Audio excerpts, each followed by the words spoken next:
spinning for so. There you go. There we go. Hello. Welcome back in. Happy Wednesday. Welcome back into the latest edition of the Ohio State of Mind podcast, episode number 19. We're getting up there in numbers.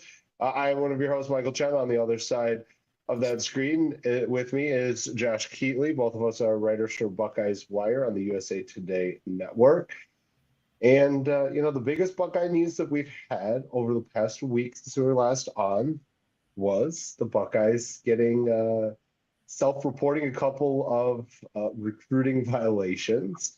They are extremely minor, but we're going to go over each one of them in a little bit of detail. So we'll start off with that. And the first one was impermissible contact with a transfer. That said transfer is Nigel Glover. He ultimately did transfer to Ohio State. He was originally from Ohio, signed with Northwestern, and then after the Pat Fitzgerald debacle, decided that he didn't want to stay there anymore, and Ohio State contacted him a little bit early. I'm not sure which coach did that, but pretty much when they found out that he wasn't in the portal, they stopped contact. And that's one of the self-reported issues. Josh, what are your thoughts on this little mistake here? Yeah, I mean, this is not this is not abnormal.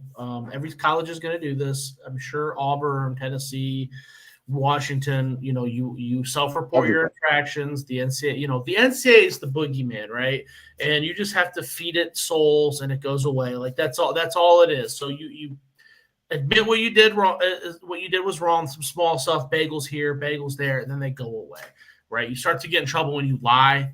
We talk about that a lot with the team up north with the whole burger thing, and that's kind of how everything evolved up there. We don't have to worry about that down here. I think that there was some context with the Nigel Glover situation too, where like one of those Twitter sites was like, "Oh, he entered the portal," and then a coach saw that and kind of rolled with it. Right. And that wasn't legitimate, and that is on the Ohio State coaching staff. I'm not making excuses for them, but again, that is us postulating who it is. Also, by the way, was not reported what staff member nor which player, but most likely, I think that probably was that. Yeah, I don't know. It's a minor thing. It is what it is. All right. So the next one, and I agree with you. It's a little in the day and age of where the portal is basically someone telling a website and then the website retweeting it or putting it up there. Right. This is going to happen. You don't want a guy. My situation is if someone's harassing a player throughout the season, like the Iowa thing was with Caden Proctor was a little bit more eye raising to me because that was something that was going on through the season. This was something that happened. The coach got fired. It's the off season. Nigel Glover wasn't even enrolled in Northwestern yet. He was a true freshman, so there's a lot more gray area than I think is. I don't think it's a big deal. Yeah, I mean, from everything that I've seen, the coach, as soon as he realized that Glover had not entered the portal, stopped contact. So, again, I agree with you. It's kind of like it's nothing. Like you said, every school does it. It happens everywhere. It just kind of is what it is. Going to the Caden Proctor thing, though, to me, I don't think that was a big deal either. Proctor's an Iowa kid, committed to Iowa at one point in time, was communicating with, people he knows. It's not like they were, saying, come to Iowa. They said, hey, look, like, trust in your abilities, keep grinding, you'll be good. And, when he entered the portal, obviously he was immediately connected with Iowa and ended up, going back there. But I don't think that was like, to me, that's nothing. I don't think that, Iowa's going to get it. I mean, I don't know, right? I don't know all the details of what was being texted. I texted and said, I'm not going to say it's right or wrong. I'm just saying it's more questionable than the Ohio State situation. Yes, he's from Iowa. Yes, he's got a prior relationship. But all these guys have prior relationships. They have the prior relationship because they're good football players, right? You have a prior relationship because you're recruiting the kid. Right. There's a very fine line between, hey, I'm a coach and I'm recruiting you, and hey, buddy, I'm your friend now. And you got to kind of, you're dealing with 18-year-old kids and a lot of used car salesmen. So I understand why the rule's in place. I understand why you feel the way you do. But I also understand why outsiders who maybe aren't familiar with Caden Proctor and see this are a lot by it. Would immediately say tampering. So I get it. Exactly. But that's again, he was once committed there. He has a good relationship with that staff. And I don't think there's anything to see there. All right, another one of the self-reported violations was providing a photo edit to Chris Henry Jr. when he was a sophomore. He's the first commit of the 26th class. And they're not allowed to do that until they're juniors. So, Ohio State got hit with that one. Again, in my eyes, nothing to see here. What are your thoughts on this one?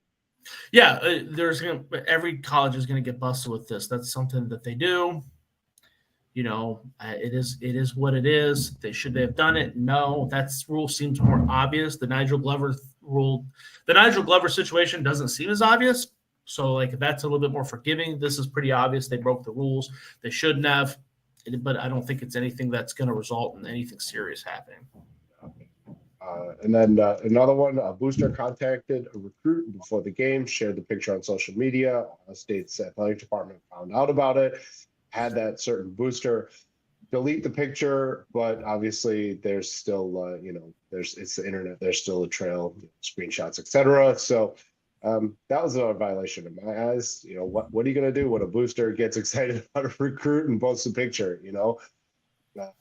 Again, this is not the Ohio State athletic department doing it. It's nobody on staff. It's a booster. Yeah. Again, I don't think that there's anything, too major about that. Thoughts on this one, Josh? See, that one I feel like falls more into that Nigel Glover situation where you can only control what you can control. Today's day and age with college football. I mean, you go to the Ohio State games just like I do, and there's more people on the sidelines. People have more access. Money makes the college football world turn even more than so before. So these boosters have more power, have more access, have more knowledge. So they feel like they're calling the shots. You can only control so much, right? So again, it's an issue. It's bad. I don't think it's going to result in anything serious, though. Yeah, no, I agree with you. I don't think that there's anything serious going on with that. I think it's kind of silly. Next one is a social media violation when Caleb Downs committed to Ohio State via the transfer portal. A coach said, "Great news." A staff member committed, "Great news." Again, social media is just, this is like the crux of all the issues that's going on. Yeah. I don't think that this one, again, he said great news. That's it. Nothing.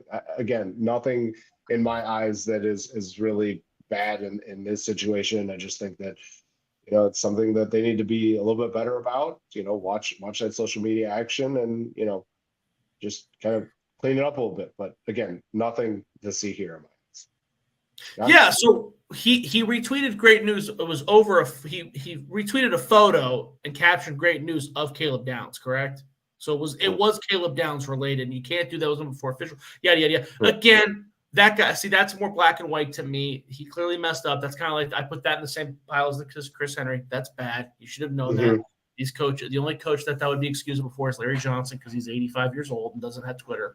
You know what I mean? But he's on Twitter. Get out of here. He's on Twitter. I see LJ post every once in a while. You know what I mean? I see LJ post. But every other coach should be aware of how social media works and what the rules are. These rules, some of them are silly, but they are put in place these rules are put in place for a reason. You have a lot of 18, 17, 16-year-old kids that are being swayed by car salesmen, snake oil salesmen. So we got to try to protect them the best we can. Sometimes it comes off a little silly or, egregious, but again, Ohio State's not going to get in any kind of trouble. So it's not a big deal. I mean, they did get in a little trouble. I believe they're not allowed to go and, actively recruit on the trail for a couple of days, a couple of staff members. Yeah, it's like 2 in-person recruiting days. Is that really going to hurt the bottom line for Ohio State? Not at all. They're just minor allegations or not infractions, not allegations. They did happen. Yeah, no one cares. At the end of the day, if this was, say this was, Purdue, Illinois, Minnesota, nobody would have made a big deal about it. The reason why everybody made a big deal about it, why? It's because it's Ohio State. That's the only reason why. Everybody does it. It happens. Georgia does this every year. They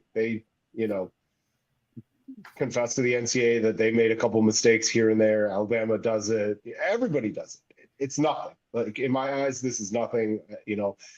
And again, like I just said, the bottom line is that yeah, they might lose a couple of in-person recruiting days, but is that really going to hurt Ohio State's recruiting machine? No. It's and again, I don't want to make excuses for Ohio State. Some of those things were worse than others. It is what it is. Like you said, most. But really that bad though?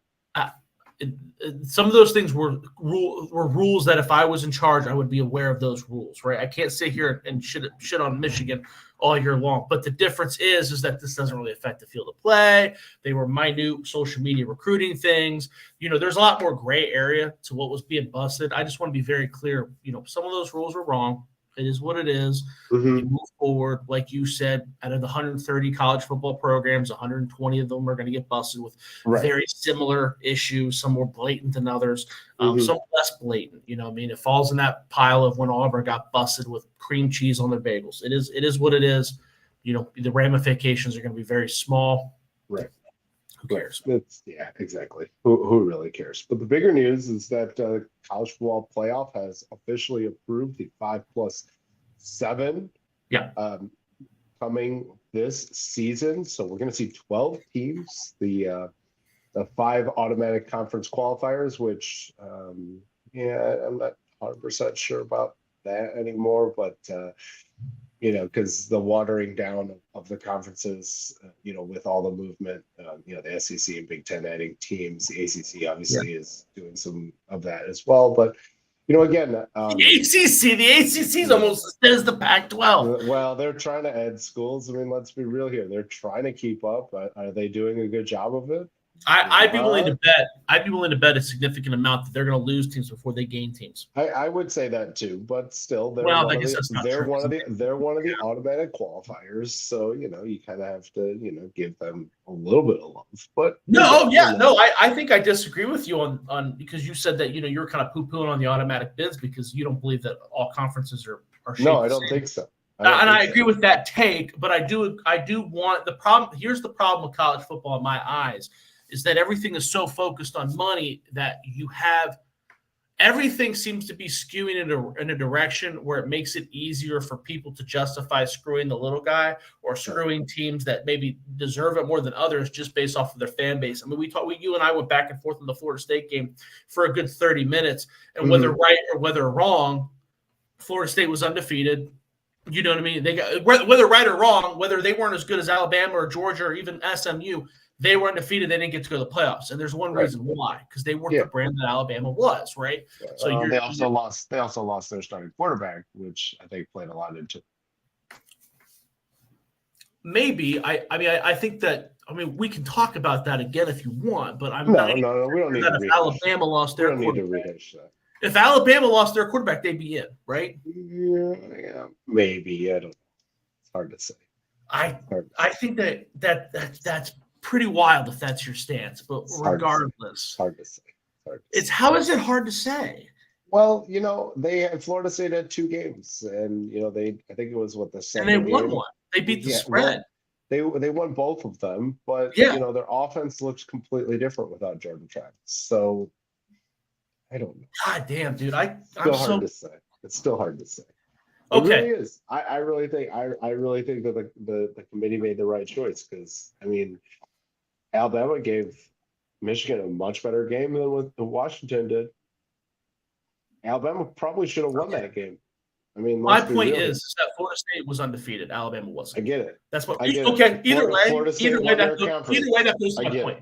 Either way, that goes to my point, right? The fact that we're having this conversation, it shouldn't be a fucking conversation, right? It really should. You should be in. So when you control the playoffs and you make rules, there should be more rules about how to get in the playoffs. But the key now is that there is no issues. Both of those teams would have made it, and it doesn't matter, which is the right move. Now, what they've done now is they've adjusted because there's 5 conference champions, right? That's what the 5 highest ranking.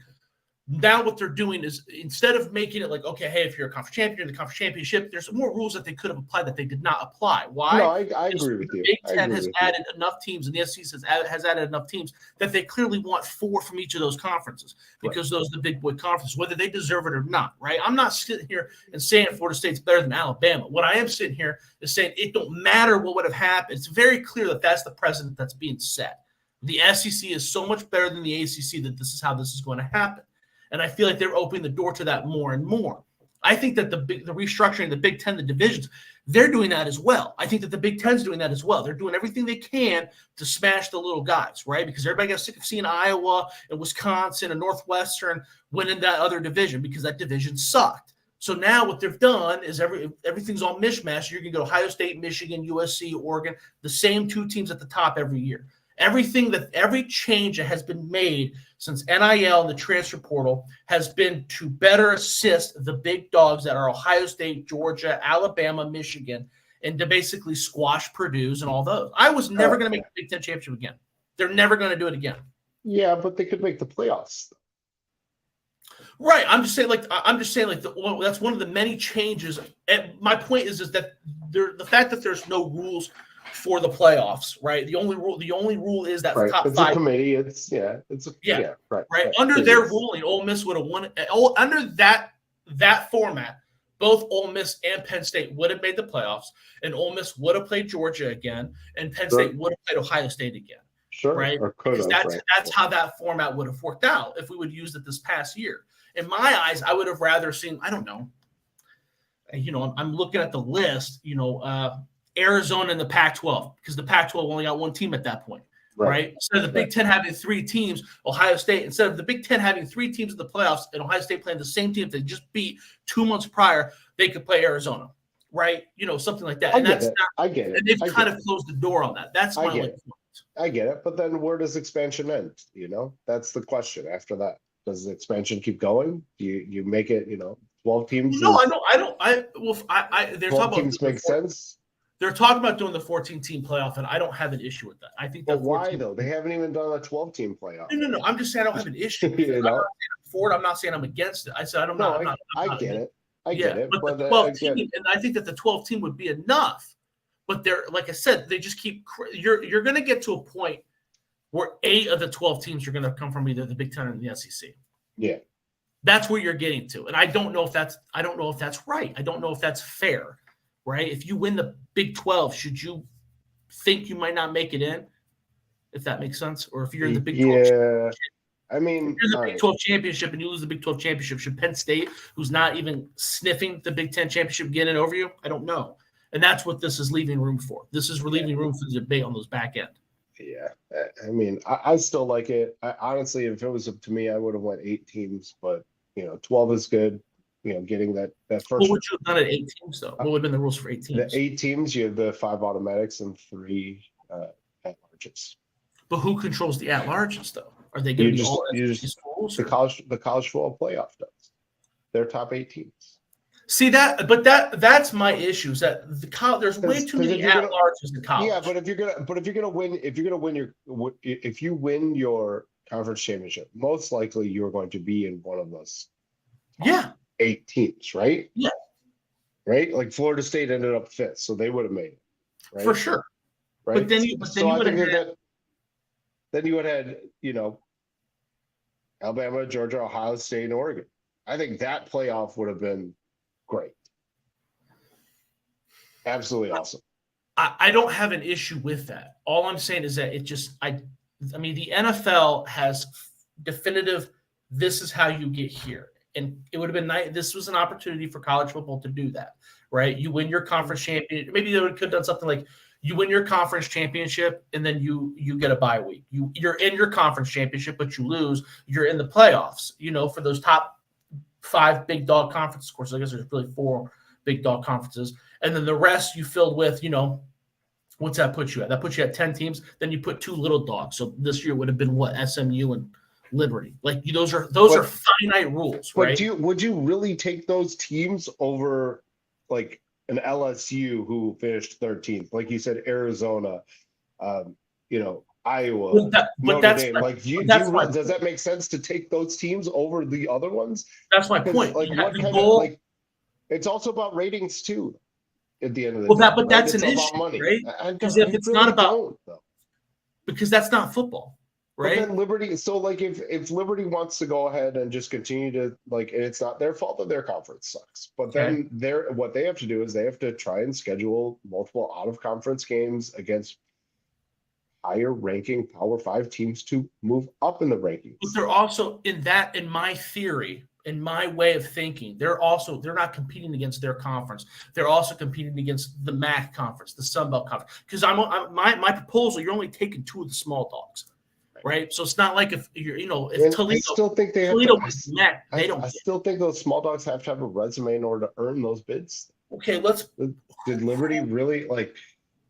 Let's look at their schedule from this past year. Like, I mean, their schedule's garbage. But my point is that well, that's what I'm saying though. So like, but when you have those, well, so who would you put in?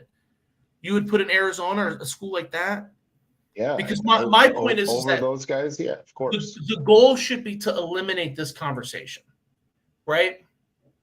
Because at the end of the day, you and I don't know. To have a little bit more like you should have there's a something. baseline. This is what you need to do in order to make the playoffs. That's all I'm saying. That's all I'm saying. Because at the end of the day, we don't know. I mean, we were on this very podcast, and you picked Alabama to beat Michigan, right? And I'm not, and everybody did, and that didn't happen, right?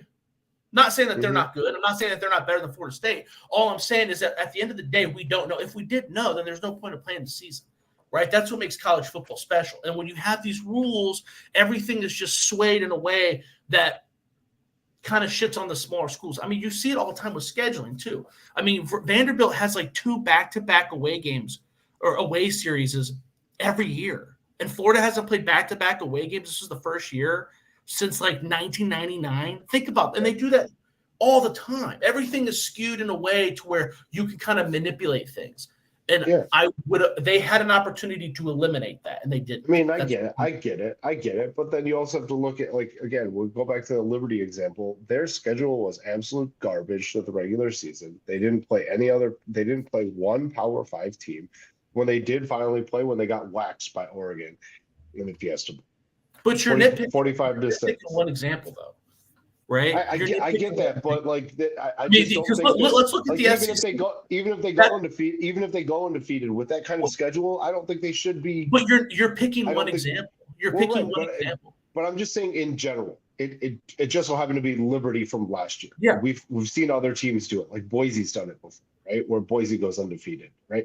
And they beat Oklahoma. Right, and I get that, but Boise was different. Boise played harder schools. I guess that's the disconnect between this conversation is that we don't have to pick Liberty. You're picking a specific school as an example. I'm saying all I want are rules. If you think that all the shitty conferences should be eliminated, I'm not saying you're wrong. If that's what you feel needs to happen, I'm listening to you. All I want are rules. If you have a 12-team playoff and you want all 12 teams to come from the Power 5, of course, I don't know what the Power 4. I guess really it's the Power 4. Okay, so is that how you would do your playoffs? You would only have teams from those conferences. I think those are the only teams that would legitimately have a chance at winning a championship. And that's fine if that's how you feel. Then what I'm saying now that you have that in your head, what are the rules for that? Every conference gets 3 teams. Well, then you're penalizing the teams that go to the conference. So do you eliminate the conference championship and then maybe make the playoffs bigger? I wouldn't say that every school that makes the championship, that conference championship, would deserve to go in. I mean, it just depends, like the Big Ten specifically. Like, yeah, I'm agreeing with you though. If you want to do it that way, I think that's you right now. You have, if those are the rules you have in your head, you can roll with that, right? Because then you can make it even. You can theoretically, if you only wanted to limit it to those 4 conferences, you could make the playoffs bigger, get rid of the conference championship. Because at that point, if you're taking 3 teams, there's no point of it anyways. And then you make I do believe every conference. I do think that there's going to be one-off teams occasionally that have the resume that will get them in, but but I'm just using. In today's college football game, I think it's less and less likely to happen because of the fact that teams don't get incentivized for playing the harder No, not at all. Those harder schools. No, I agree with you. The team that benefits the most from this is Notre Dame, because they're not even in a conference. There's no mandatory competition. If they wanted to schedule nothing but Sun Belt teams in a Division II school and go undefeated, they're in, baby. Now, they're not going to get a bye. They can't ever get a bye because they can't win their conference. But if they want a sweet-ass home game in the first round against Georgia Southern, they're in the money. Like, nobody benefits more from than Notre Dame. Yeah, I get that. But again, then they're also penalized for the fact that they're not in conference. But how? They can't host. They can't get a bye. I mean, they can host a first round, but their road to winning a title is much more difficult. Maybe, but if your whole 100% is. How? It 100% is. Because the next round is a neutral site game. No, the first round is home. Yeah, and then the second round is neutral site, right? Second round is neutral site, right? But having that bye, I think is the key to it, because it's one less game, it's less wear and tear. So you get a chance to work on your injuries and scout other teams. That might be true. I do think I'm just looking at it from a pure participation standpoint. I think it hinders their overall ability to win a title. That what you're saying about the bye week, I agree with 100%. If we're talking about Ohio State, Michigan, Notre Dame doesn't play a conference championship game.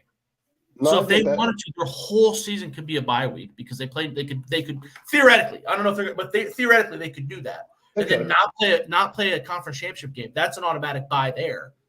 I mean, how long? Because that means that they wouldn't play for the first round. That's like a month. They would have like a month off, dude. Right.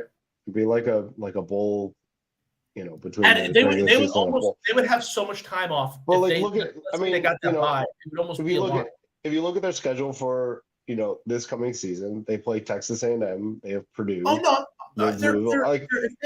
They're not just like cobbling in a corner and playing Army and Navy every other week. This schedule's set, but in the future, all I'm saying is theoretically they could do that in the future. They could. I'm not saying that they will, but they could. I don't think they will either. Sure, I don't think they will. Because I don't think they will either, because there's too much money on the table for their. All I'm saying is that, and I don't even mind them getting in the playoffs with that situation. I'm just saying it's going to get harder to discern without and that's another thing too, is that you still have the SEC playing 7 conference games or 8 conference games. It's like, dude, you're seeing schools and conferences do these roundabout ways to make their schedules easier to try to get in. And I don't think that would happen if you just made finite rules. You got to do these things to get in. That's all I'm saying. No, I get that. I definitely understand where you're coming from. But in my eyes, though, I just think that specifically for Notre Dame, they're just gonna it's just so much more difficult for them. It just really is. Having an extra game. God, always harder. Oh, we'll find out. But you look at that was one of the excuses Jim Trout they always have about Ohio State when they got their asses wiped in the national championship in the Tressel years, is that it's too long of a layoff. It's too long of a layoff. I don't know. I just think that there's an argument on the other side as well. I'm not saying you're wrong. I think that there's an argument, a strong argument on the other side too. Yeah, no, I get that. If I'm Ohio State, I'd rather have them time off because they got to play the Big Ten championship. Right. Of course. But, at the end of the day, it's all about getting to the playoffs. I guess it really doesn't matter where you are. Just get in, be one of the top 12 teams, get in, and you have a shot, right? And yeah. I just feel like you're going to see more of the bye week winners than we are going to see coming out of the bottom 8 teams. And I'm saying all this with a very clear understanding that, the Big Ten is the best conference. I mean, I guess that's a little biased, but I understand that the big dogs come from the Big Ten and the SEC. Sure. 90% of the time, that's where your national championship is going to come from. But I'm just saying, just because of that, you shouldn't rob the other teams of that possible 10%. That's all I'm saying. And yeah, I mean, theoretically, the bye week, they should win. They should win Right. because you're getting a bye week, and B, you're the best team. That's why you're rated so hard. But every now and again, just like in the NFL, wild card goes to the playoffs or wild card goes to the Super Bowl. Right. I mean, you don't see it very often, but it does happen. You're right. You're right. But it's all about getting in. You get in, you have a shot. That's the pretty much everybody's idea right now. You get in, you have a shot, right? Some other big news from Ohio State. They hired away from Alabama, although I don't know if he was really on the staff anymore. Sam Petitto. Petitto was instrumental in Alabama's recruiting efforts over the last 8 years. Prior to that, he was at Georgia. I think this hire, I don't think people are making as big of a deal about it as they should, because anytime you get to pair Mark Pantoni with a guy that can do what Sam Petitto has done, and if you look at Alabama's recruiting rankings over the last 8 or so years, 1, 2, 1, 2. I mean, they're at the top of the list virtually every single year, and Ohio State just added on arguably one of the better ones in the country. And I just like SEC, like we're taking complete advantage. Ohio State's taking complete advantage of the fact that Nick Saban is retired and moving on. What are your thoughts on this hire for the Buckeyes? Well, first of all, I believe I spelled his name wrong in the title. Is that Petitto? Is that confirmed? Did I butcher his name? It's Petitto. I'm pretty sure. I'll find out. So, no, I agree with you. Yeah, I don't think it gets enough credit for people always want to talk about the on-field coaches and what they contribute, what kind of play style you're going to have, what kind of player development, yada, yada, yada. College football, a huge chunk of it's recruiting. Within that recruiting landscape is now transfer portals and how to handle transfers and, how to get those guys in the door as well. So, yeah, when you add a guy, an off-field assistant like this, it's very important, especially from a place that has had as much recruiting success as Alabama. I mean, Alabama, their roster, they got a lot of people crapped on them this past year, like, oh, this is the worst Alabama team we've seen, yada, yada, yada. Petitto, Petitto. Yeah, but actually, if you look at like the composite rankings done by everybody, Alabama is still. This is supposed to be Alabama's highest ranked team in history. You know what I mean? Yep. So like that's pretty impressive. That's what he puts together. So I think it's super important. I don't think enough people are paying attention to it. Enough people are talking about it to the point where I misspelled his name. That's how little news it's getting. Yeah, exactly. But again, he was instrumental in a lot of recruitment, specifically Caleb Downs. Downs has mentioned him as a guy that really helped him get over the edge to Alabama, and now they reunite. And speaking of reuniting with somebody else, Josh, you did a breakdown of Julian Sayin for Buckeyes Wire. Dude. Let's get into that. We already had our. We got to make a rule, dude. One argument a show. We already had the argument. It's gonna happen. No, we'll see. So break down what you saw from Julian Sayin. So to recap, last week I compared Jeremiah Smith to Noah Brown, and you were not happy. Phil wasn't happy. No one was happy with that. No one was happy. Now, but I do want to kind of double down on that. I wasn't necessarily compared. I guess, and it's my fault because my wording was not appropriate because I compared him without the asterisks that I meant his play style. So when I compared him, a lot of people were reaching out to me like, dude, Noah Brown sucked. Which first of all, that's really harsh, by the way. Noah Brown didn't suck. He did not suck. He left with 2 years of eligibility. 2 years of eligibility. And like we talked about last week, he's had a very successful NFL career. And he had one of the best games in Ohio State history as a receiver. There's no argument there. You can say he's not one of the best. You can say he's not one of the – and he wouldn't be in my top 50 of all time. Probably wouldn't even be my top 100. But that game against Oklahoma, that's probably my top 5. It was so impressive. And he was a 4-star – whatever. But it's hard to find – but the way he played the game, right, was very similar in how they used their size. And what that article what I like to do is find former Buckeyes to compare them to. And the fact is, there are not a lot of guys that have that dominated the same way with the same body that he had. There just aren't. Mm-hmm. I mean, if you look at the list of Ohio State Buckeyes, it's not very flattering that have had that similar profile. I mean, you talk about Benjamin Victor, a guy who had a worse career than Noah Brown. Well, Ben was a stick, though. So even that's a bad comparison. But that I want to say Austin Mack, but he was much smaller as well. But he also played in a very. I mean, you could cheat and say recency bias and say Marvin Harrison Jr. They have a very similar build. God, I don't want to do that. 6'3", they're about 220. I know, that's what I'm saying. Like, you could cheat and say that, and that's the easy way out. But again, I'll go back to what I said last week. I think David Boston's a very good comparison for him. And that's it. That is a good one. That is a good one. Yeah, I don't have any issue with that. I just don't think that Noah Brown was as insulting as everyone thinks it was. It's one of those things where it's like, at the time, people were pretty stoked to be with Noah Brown and have Noah Brown. But as he's moved on, like Rashard Higgins for the Browns is kind of the same way. Every Browns fan in the world loved Rashard Higgins when he was in Cleveland. And then when he left, they're like, Rashard Higgins? That guy blows. You know what I mean? Like, that's not really entirely true. But for Julian Sayin, I was much more flattering.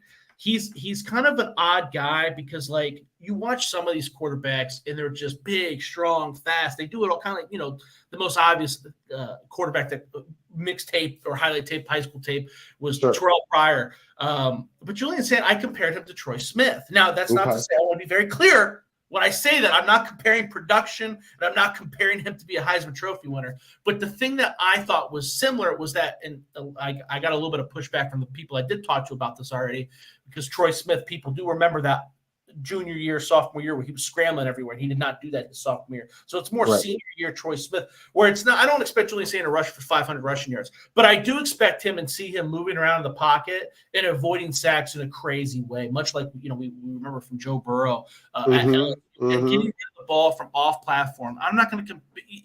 Honestly, he's kind of like we talked about Julio Jones with Jeremiah Smith. Julian Sayin is a lot like Bryce Young. Like when I watched him, I did see him, like, it was like, oh man, I could see why Alabama would want him, because it's an exact replication of what they had. A guy who moves around really well, throws really well off the plat. That's kind of his best trait, is that he doesn't go down. He keeps his eyes down the field, and he's always able to find something. Just high football IQ kind of guy, but he is small. Even when you watch him in high school tape, you're like, that guy's small. You know what I mean? Most of you have to, maybe not, small's not the ideal word, but it's very, usually when you watch Ohio State recruits, they are always the larger dude, one of the biggest dudes. I mean, right? They're always one of the biggest dudes on the field. So when you see that and he's not, you're like, oh, let's write that down for later. You know what I mean? Right. No, and I get that. I mean, he's, Bryce Young is what, like 5'10" there's all those photos when he first got drafted with the Panthers, and everyone's like laughing about how little he is. Sayin's bigger than Bryce Young. Bryce Young is probably about 3 inches shorter than Sayin, probably about 20 pounds. Yeah, I'd say Sayin's close, like 6'1". I think he's probably 6 foot. He's listed at 6'1", 195. So, but who knows how big he actually is until we get, Ohio State comes out with their, active roster, and, we actually see what his height and weight is. But, regardless of what he is and how big he is supremely talented. He is probably, I'd say coming out of high school, he's probably one of the most polished quarterbacks that Ohio State will ever have that will be enrolled into the school.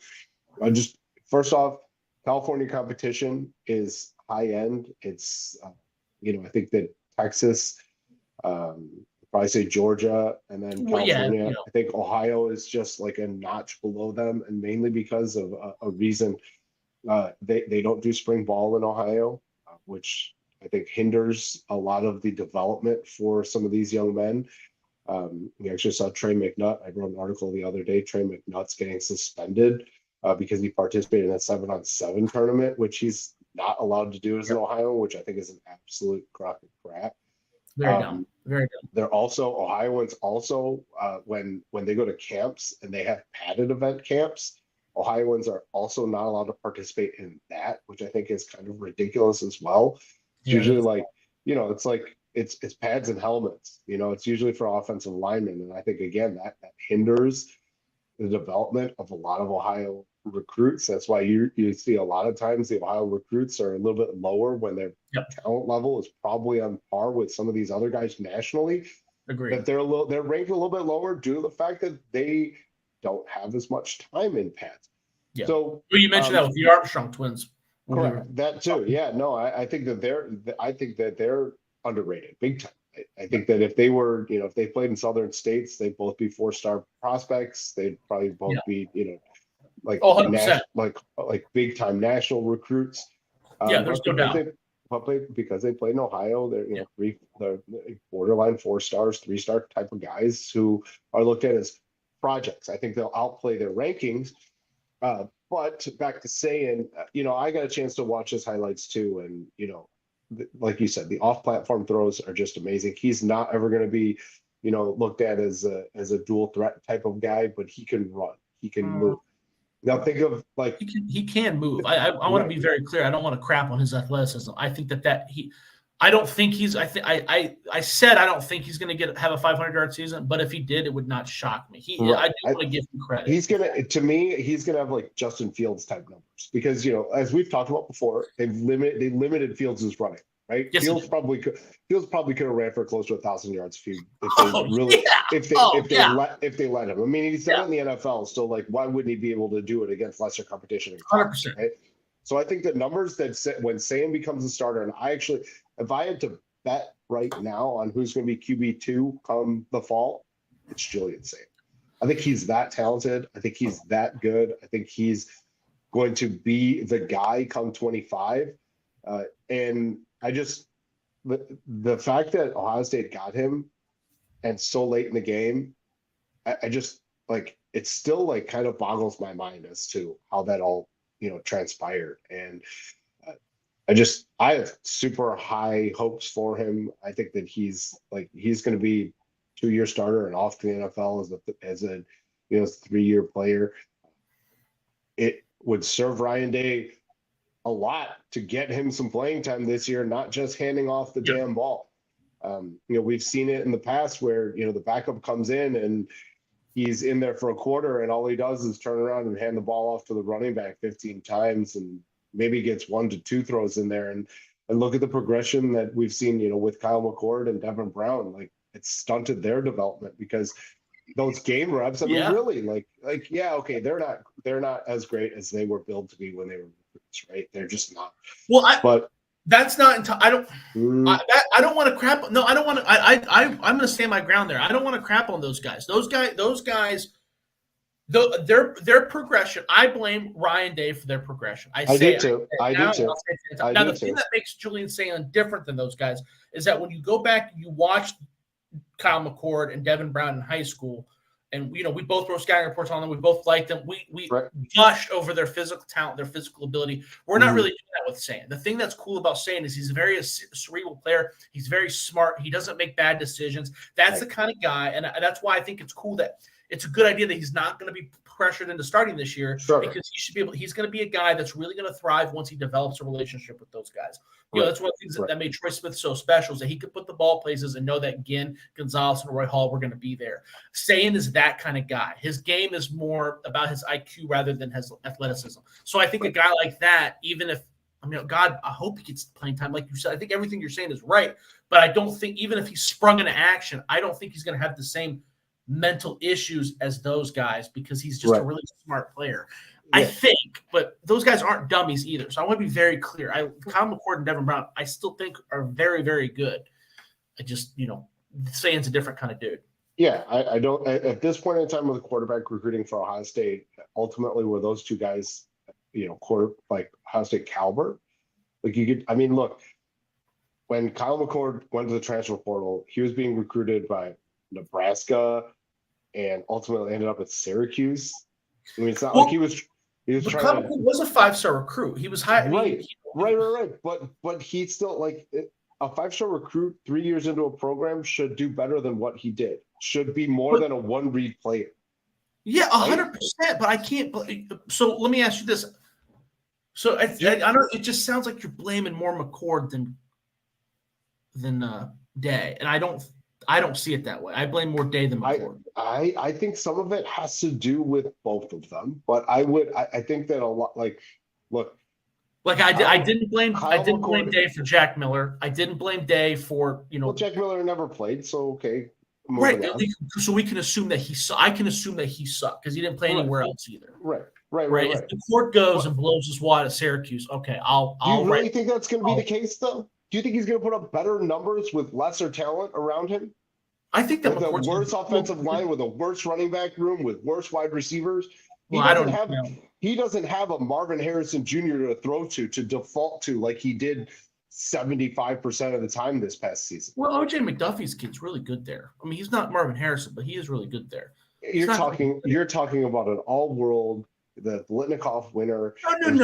You know what I'm saying? Fair. But that's the situation that he's going into. Right, but you're talking about pure stats, right? I don't okay, yeah, if he throws 40 interceptions, I'll still write you an apology letter. But if he throws for 2,000 yards and they win 8 games, I'm going to call that a success. He doesn't have to be. I think that if he's third team all ACC, I'm going to call that a success.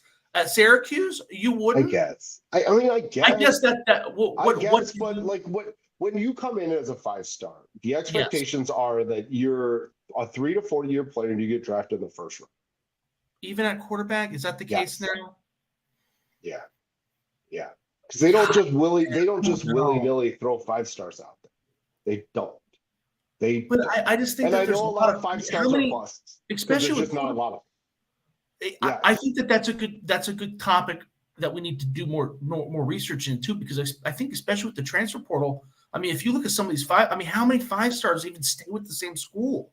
I mean, they don't, because they want an opportunity to play because they're behind another 5-star. Another, you know what I'm saying? So like that, I think is something that we can look into, when we don't have as much football news. But I mean, 50% of the playoff, the college football playoff, two of the 4 teams had transfers come in. Well, I think like 70% of college football teams had transfer quarterbacks starting. Some ridiculous. Yeah. See, so I don't know if that's I don't know if that's standard. But I still 10 years ago, you'd be 100% right. I'd be with you. I still think that if you're a 5-star, the expectations are you're an early draft entry guy, and you should be out in 3 years. Let me ask you this: because one of the reasons why I don't even bother with recruiting until they basically put pen to paper is because I don't know who's going to be here. I don't know who. I'm not even going to get my hopes up with Julian Sayin or Aaron Nolan, because it's like, okay, but both of those guys aren't going to be here. We can agree on that, right? Yeah, I would definitely. I don't know. See, I actually think the guys. I'm talking about next spring. You think both? No, I actually do think that they might hang around. I think you might see one transfer post spring once the depth chart kind of gets realigned, because you've got Tavion St. Clair coming in after that. He's a top 5 quarterback recruit in the country. Okay, I'll give you. Oh, we just lost Mike. We just lost him. I'm gonna add it back. Oh, there we go. Hey, like Tavion St. Clair looks like I was saying, looks like a Ben Roethlisberger clone to me. He's a huge dude. He is hard to tackle. He's got a cannon for an arm. Went from virtually an unknown to one of the top prospects in the country. Okay. I'll meet you halfway. The way I see it is the guys that are more likely to transfer are Devin Brown and Lincoln Keeble. I think those 2 guys are more likely to transfer because next year. What's the time frame? After this spring or next spring? Next spring. So you think both Julian Sayin and Aaron Nolan are here after next spring as well? Yeah. Well, no. Next spring, I think whoever is not the one on the depth chart probably. Okay, I'll agree with you there. I'll agree with you there. But so let me ask you another question. So we both agree that they're both not going to end their careers at Ohio State. Right. Now, what do you think the percentage is that one of them finishes their career at Ohio State? Because I still don't think that percentage is super high. I think Julian Sayin is going to be here for 3 years in Columbus. You're 100% certain of that. I'd be willing. I'm at 60%. I think who's after him? It's not. I don't know. But look at the look. But like, so obviously a transfer could happen, right? Will Howard's going to start this year, right? Do you think that Julian Sayin is worse than Devin Brown? Is worse than Keenholz? That's not my point. I don't know.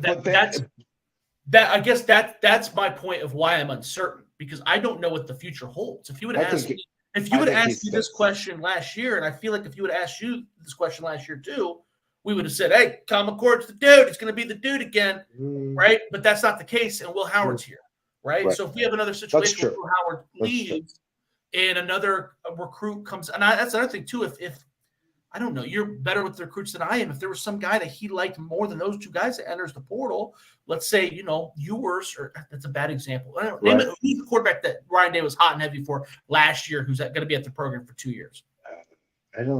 It's hard to say. It is hard to say. The first guy that comes to my mind is Dante Moore, but that's not right. No, Dante Moore is, he's already transferred. I don't think he goes anywhere else. Let's say it's a guy. I don't know. It's a guy like Quinn Ewers who enters. Juju, what's Juju's last name? He's USC commit right now. He's the number one quarterback. Lewis. Right? Julian Lewis. Yeah, Juju. Let's say he enters the transfer portal after next year. I don't know. I really don't. I'm not saying you're wrong. All I'm saying is would be a need. I mean, you've got. I don't think it would be either. But I wouldn't have said that last spring either. Right, but yeah, I mean, you're right. Quarterbacks are just weird. When you because when you looked at the roster and you said, all right, you got a 5-star Kyle McCord, you got a high 4 stars in Keenholz and Brown, like someone's going to pan out. And clearly, no one did. So we were from, and I want to be. I don't want to say none of them panned out. What I want to say is it doesn't look like any of them are going to be future starting quarterbacks for Ohio State. Which to me is not. Which to me is not panning out. But yes. I'm just because they could all transfer and have Joe Burrow like careers. I don't know. I don't want to shit on them this early in their career. Right. My point is that it's the quarterback position is so much the wild west that it's hard for me to even be invested in this guy that I like, that I compared to a Heisman winner, because I don't know what the future holds. I have no idea what the future holds. I have no idea, because this is not the first transfer that Ryan Day has taken in. No, if they have as much success as we think that they're going to have this year, maybe Ryan Day says, you know what, recruiting and developing quarterbacks is for the birds, bro. Give me another. Let's go find the next Will Howard, the next Dylan Gabriel. And I'm not going to say he's going to do that. I'm just saying I don't know what's going to happen. It's the wild. Honestly, I think like this year, especially the way that Ohio State recruiting has gone at specifically the quarterback position, I think this year they just needed a bridge. They needed a stopgap. That's why Will Howard is here. Yeah, what your other options are starting 2 guys that you've seen and you know who they are, and they're not ready. Kind of right. So like I think that if he was comfortable with Devin Brown, and obviously we really don't know what Devin Brown is. He's battled injuries, really had an opportunity to grow. Yeah, you can't. We both agree. You can't go into the season with Devin Brown just based purely off the injury situation. No. Based purely on, we've seen enough to know that even if he's a good quarterback, the dude is Mr. Glass. Keenholz was given a raw deal, in the bowl game because, the offensive line looked like garbage, and on top of that, he probably didn't get a lot of reps in bowl prep for this game. Sadly, unfortunately, yeah. Right. Which again, that's probably on Ryan Day. No, it's not probably. It's definitely on Ryan Day, and. To me, though, I think now you've got Nolan and Sayin on campus already. By this time next year, they're still freshmen, but they're really like sophomores, maybe even juniors, in terms of development. Yeah, they've gone through spring, they've gone through all that. This will be next year. Will be their second time doing this. And I'm not saying you're wrong. I'm just saying the quarterback is such a wild It is. position. Matter of fact, that article, like I think Phil even brought up a couple weeks ago. I wrote an article when C.J. Stroud was struggling, and I use that word lightly because C.J. Stroud was one of the greatest quarterbacks in Ohio State history, and is struggling, was throwing for 300 yards and 3 interceptions. But we had Quinn Ewers, and I bought into the Quinn Ewers hype so much that I wrote an article saying we need to bench C.J. Stroud and see what the young guy has. And in that article, maybe I wasn't as eloquent as I thought I was, but I noticed it's less about C.J. Stroud not being good enough, and it's more about Quinn Ewers. One of these guys is going to transfer. At the time, you had Quinn Ewers 5-star, Commodore 5-star, Jack Miller 4-star, and C.J. Stroud 4-star. And I said in the article, these guys are not going to sit here and do it. And I get made fun of now because I wrote that article about benching C.J. Stroud, but I stand by that. Those guys all left, or Jack Miller left after the season. Quinn Ewers left, and he started. And C.J. Stroud is the dude, obviously. But my point is that was kind of a precursor to every year of Ohio State football now. You know what I mean? Half your quarterback room is going to be different every year. And that's I get it. And I definitely wholeheartedly feel like there's going to be some attrition. That's going to happen. I do not see Ohio State having all of those quarterbacks come the fall. I don't. And that's why I'm willing to bet that Sayin is 2 come the fall. Sayin takes the job in 25 and 26, puts up some crazy numbers with the wide receiver talent. They're obviously trying to make, some adjustments on the offensive line. Dude's going to put up crazy numbers. I really think that he's going to stay. I don't see him going anywhere. So, I'd be willing to bet that, he stays. I don't see Nolan staying. I like Aaron Nolan. I think he's a great quarterback. He was injured during his senior season, which is why he didn't put up the same prolific numbers that he did his junior year.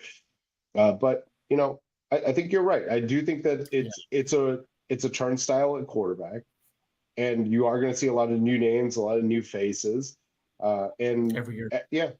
And I think that's the way college football is until they make a change on transfer rules. I just don't see it really can't put the toothpaste back in the tube. That ain't happening. No. This is it now. But and I'm not saying that that's a bad thing. I'm just saying it's hard to talk about. It's hard to get excited about these guys because you just based off of what'd you say? You said 70% of starters. That's high. I didn't even know. That was not going to be my guess of how high that was. It's just crazy. Right. But overall, it's a big number. It's a big number. So you gave me a thumbs down on my comparison last week, and you gave the David Boston comparison, which I did enjoy. Thumbs up or thumbs down for this week? I am gonna. Well, you compared him to a Heisman winner, so I know I'm kind of shocked that there's a delay. I could definitely say that Sayin has that ability to be, a top 5 kind of Heisman guy, C.J. Stroud type deal. I'm not gonna poo-poo very much on that because again, we're talking about a guy who led Ohio State to a championship game, although they did lose. And on top of that, won a Heisman, brought home a bunch of, he was the Maxwell Award winner, Davey O'Brien, he won all that stuff. And yet he did not have a very successful NFL career. I'm good with it. I'm good with it. I don't think that's nearly as bad as Noah. Who's your comparison? It's got to be a Buckeye. You got to be a former Buckeye. It's got to be a Buckeye. And that's tough. The first guy that comes to the top of my mind is Joe Germain. Really? It's just the throwing. You're not the first person to tell me that. I think he's a more athletic Joe Germain. And I already kind of gave another comparison. I think a Justin Fields comparison would be very similar. I think he's a better passer than Justin Fields. But I like the Joe Germain. But Joe Germain because they move for different reasons. Right. So Joe Germain was. I mean, him and Stanley Jackson, they battled it out for a couple of years, and that was a big Cooper error because Joe Germain was the far superior. I agree with you. Right. Joe Germain does not get the credit he deserves because he was put in a bad position. But that's a dude who, if today's offense, honestly, Joe Germain would throw for 4,000 yards in today's offense. Dude, he was probably better than he might not be worse. No, I don't want to say that, but Joe Germain was good. Joe Germain's really good. he was really good. Like Yeah. really, really good. I And know. he got the raw end of the deal because that 2 quarterback system that John Cooper was just hell bent on running. And And it's just I understand why Cooper did what he did. Stanley Jackson was far more athletic. He wanted to right, add of that. course. He wanted to implement that into his offense. The problem with Stanley Jackson, and I dealt. It's funny because I dealt with this firsthand where I played. Is that you have these guys that are athletic at quarterback, and there's two different versions. There's the guy that runs like Justin. Well, there's actually three. There's the guy that runs like Justin Fields, who's a running back that has a giant arm. There's Right. the dude that's Russell Wilson, who runs when he needs to. He's athletic enough to do what he needs to and gets down. And then there's a guy who runs like a quarterback where he's just scared to get hit, right? That's kind of how Stanley Jackson was. Stanley Jackson didn't really run with authority, so he just never really elevated the offense because he always ran kind of scared. Right.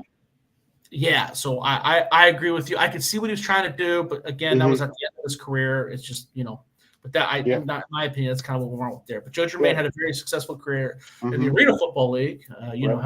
Hung around the NFL. Yeah, I'm a big Joe Germain guy. Big Joe Germain guy. Me too. He was one of my early Buckeyes. That I remember watching when I was growing up. So I think that's a good comp. I do think he's a better. Like again, I think he's more athletic than Joe Germain. I think. If he's not quite as athletic as Justin Fields, but I think the numbers wise, I think he'll put up similar numbers to what Fields did running and just because the offense allows it to. Joe Germain was in an offense that did not allow it. I'm with you there. Let me ask you a question. We'll get off here because it's been an hour. I've been watching Edric Houston. Okay. Yeah. I have a comparison I know you're going to hate. Oh, boy. I'm going to save it for next week. But the problem that I have with Edric Houston, first of all, Edric Houston is my favorite recruit of this class. I've already decided. I think he's going to be an All-American. I think he's going to be an absolute monster for Ohio State. And I think he's going to play this year. The problem that I disagree with everybody is that everybody keeps talking about him being a defensive end. And I know why. He's very long, and he has a lot of defensive end pass rushing moves. But the problem is his second best move is just the bull rush. Right. And first step is not. I don't want to bash him. Great. It's not a great first step at all. No, it's not a great first step at all. Great. But if you move, he's 265, and I believe that that's the guy we can go back and forth on Julian Sayin and what he weighs and his height, and I don't think that those things measure up. Okay. I think he's closer to Tate Martell than he is 6 foot. But he's not that short. I'm exaggerating a little bit, but I think he's closer to Bryce Young than you do. Okay. Yeah. But I think that Edric Houston is every bit of 265 pounds, and I think that he's going to tip the weight scale at 270. By the time his freshman year comes around, I don't think there's any reason that kid can't weigh 275 and look like an absolute just meatball. So I like him on the interior. Okay. I like him on the interior, dude. But no one else does. I like his versatility. I like the fact that he can play outside and inside. I like the fact that he can hold the edge. So that's something that I think is extremely underrated aspect of a lot of defensive tackles and defensive ends right now. Is holding the edge? Is that yes, because that allows their linebackers to make plays, right? Which is something that Ohio State's defensive line has struggled with over the last few years, I think. Is holding that edge. I do.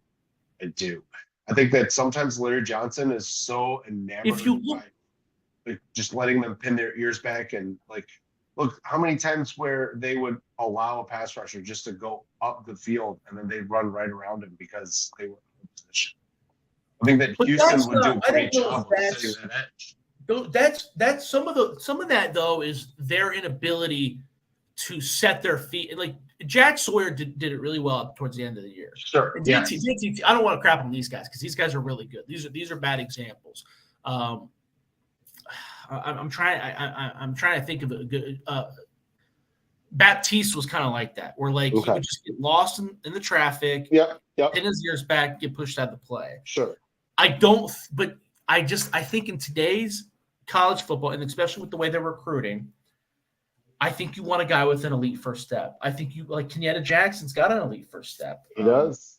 Caden Curry doesn't, but his first step is better than Edric Houston's. Right. You know what I mean? There's just and they were talking about moving Caden Curry to the inside. I feel like if you move him to the interior, first of all, he's big enough. Second of all, that first step goes from being a liability to being extremely impressive. And if you look at his wrestling resume, this is pure flip a coin speculation. Sure. There is a little bit to it. There's been a lot of successful interior defensive linemen I agree with that were top-notch wrestlers because they understand the leverage battle, which is more useful. I love guys on the line that wrestle. Love it. And on the interior, it's more useful to have those leverage skills. But a guy that kind of came to mind when I was watching him was Tim Anderson, because I was like, I want to find a guy that was an All-American. I feel like this guy's got All-American potential, and I feel like he's going to have there was just something about it that kind of reminded me of that national championship team where I could see him plugging in the middle, kind of like Tim Anderson did, and you got JTT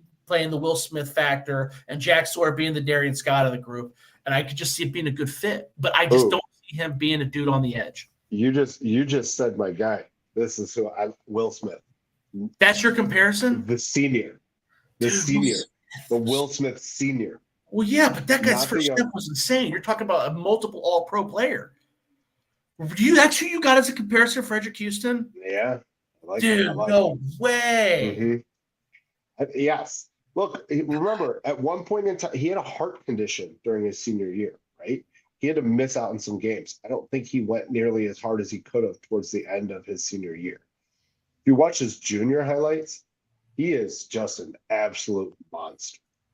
Absolute monster. So I wouldn't put so go back. You got time for next week. Go back and watch his junior tape. Because I'm kind of throwing his senior tape out just because of the health issue that he had. Dude, I mean, God, that's just such a good player. I mean, I was giving him an All-American. You're going all-time great, dude. Yeah, I think he's really. I mean, he's a 5-star. I mean, let's be real here. You can't just compare him to just a dude.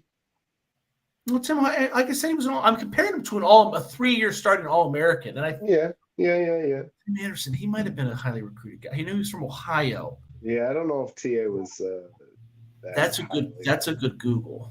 I don't know if he was that highly recruited. All right. One more thing before we cut out of here. We missed this question last week, so we'll answer it this week. Ohio State's running back room. We got Travion Henderson, the incumbent. We got the incoming transfer, Quinshon Judkins. Yeah. I'll have you answer this part one first.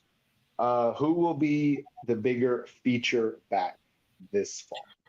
Yeah, we kind of talked about that. They're both going to be featured. They're both going to be borderline first-round draft picks. Travion Henderson's the dude in my eyes. He's the number one guy. He's more versatile, catches the ball better out of the backfield. He's still very tough to bring down, even though he's not.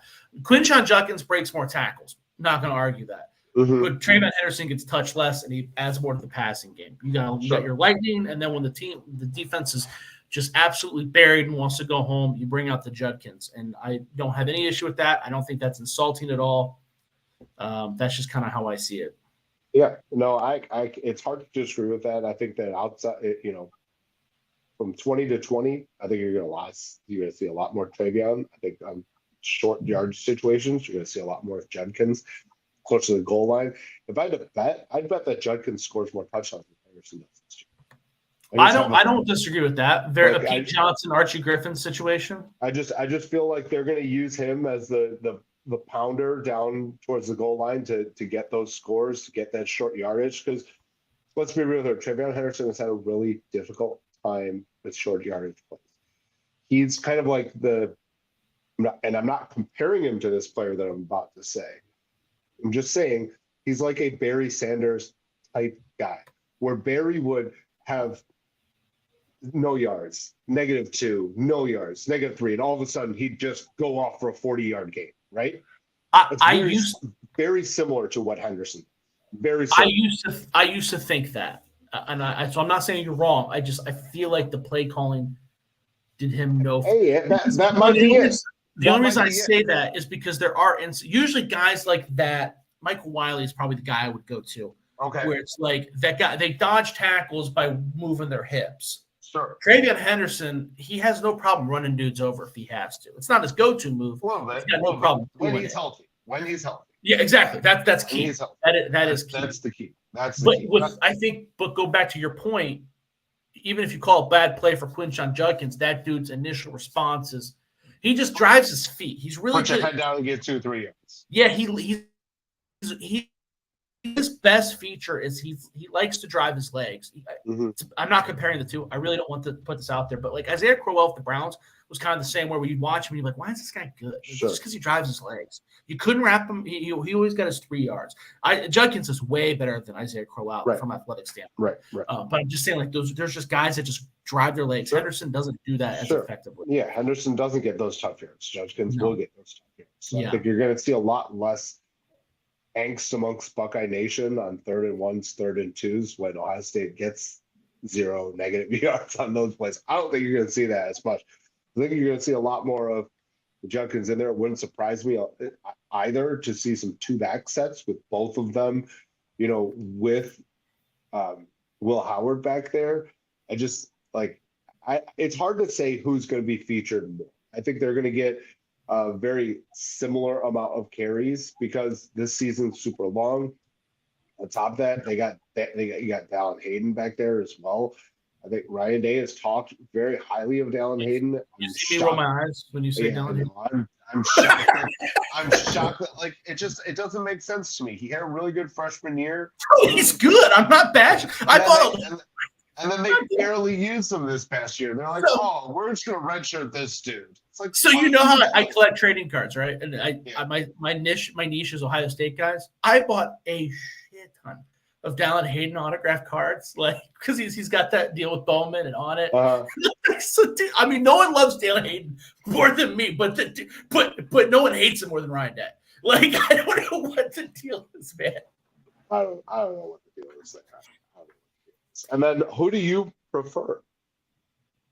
Running back wise? Yeah, Judkins or Henderson. If you're making gun to my head, I can only keep one. It's Travion Henderson. When he's 100% healthy, the dude is elite. He's not going to go down in history as one of the. Well, he might. He's in a different tier. Is he in that Zeke Eddie George tier? No, but he's really when he's on fire. There are a few better than him. He's one of the best backs in the country, and he's been one of the best backs in the country for 2 years now, 3 years now. Since he arrived on campus, when he's 100% healthy, there are a few better than him. That's a first-round draft pick. That is a dude when he's 100% healthy. The key is the health. 100%. The key is the health. He's the Devin Brown. He's got the Devin Brown, Mr. Glass syndrome. Yeah. But the thing is, Travion Henderson is so good that you're willing to roll the dice. That's Henderson can change a game. And I'm not saying Judkins can't. I just think Henderson can do it in more ways. It's close. It's damn close. It's really close. It's really close. This might be the best Ohio State running back group. I said it in a tweet since 1992 when you had Robert Smith, Eddie George, Raymond Harris, Jeff Cothran, Butler Binotti. All those dudes were in the NFL. All those dudes got playing time. This is how good this running back room could be. And that's not me exaggerating. This might be, this might be Ohio State's version of Ronnie Brown and Cardell Cadillac Williams. Sure. This is a good group here, man. Sure. No, I'm not exaggerating. I don't think so. No, I agree with you on that. I think that it's deep. It's talented. They got a ton of young players on there.